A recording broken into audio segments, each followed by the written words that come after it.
दे election होनना बुङोब्ला मोनसे जोंना गेम नङा होमबा जे गेमखौ लानानै जोङो बयबो रायजो राजाया आसा खालामो दा रायजोफोरनि जे मेन्डेट बा रायजोफोरनि जे थांखि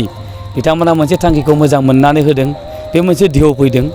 आरो आसा खालामदों जोङो फैगौ समाव जाहाथे BPF जे सरकारा आरोबाव गोजोननिफ्राय गोजोन थासारिखौ लाबोथों जिहेतुके जोंनि BTR बा BTC ओनसोलाव जेसेबां सान्थि थासारि जों मोनखाबाय बे थासारिया जाहाथे बिसिंखल जानो नाङा रायजो राजाफ्रा जाहाथे सान्थि थाथों सान्थि सुक्ति जिहेतु जों मोनबाय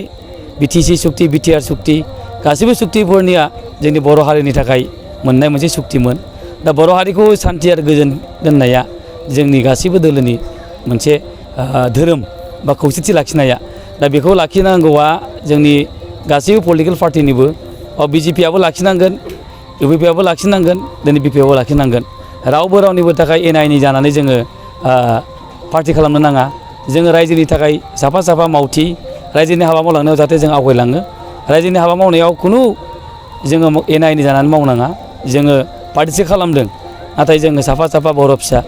बर' हारिनि मोजांनि थाखाय बर' हारिनि जौगानायनि थाखाय बयबो खामानि मावनांगौ होननानै आं सानो निस्सय जिहेतुके जोंहा दिसपुराव जोंहा BJP दिल्लीयावबो जोंहा BJP गतिके बिथांमोनाबो निस्सय BPF आव लुबैदों जे BJP नङाबा बिथांमोना BTR खौ बा BTC खौबो खुंथाय गोहोआव एसेब्लाबो खस्थ' मोनगोन बेनिखायनो BJP खौ लाफायाब्ला बिथांमोनाबो निस्सय गावसिनि गभर्नमेन्ट सालायनायाव साक्सेस जानाय नङा बिथांमोना मिथिहरदों बेनिखायनो खावलायदों जेखि खालामा मानो बा जेखि जाया मानो BJP आनो बा BPF आरो BJP खालामा मानो बा गुबुन गुबुन पलिटिकेल पार्टि खालामा मानो जों गोजोन आरो खौसेथिखौ लाबोनांगौ आरो हारिनि थाखाय खामानि मावनांगौ आरो जों जौगाथायनि थाखाय खामानि मावनांगौ जों खुनु रावजोंबो एना-एनि जानानै थानो नाङा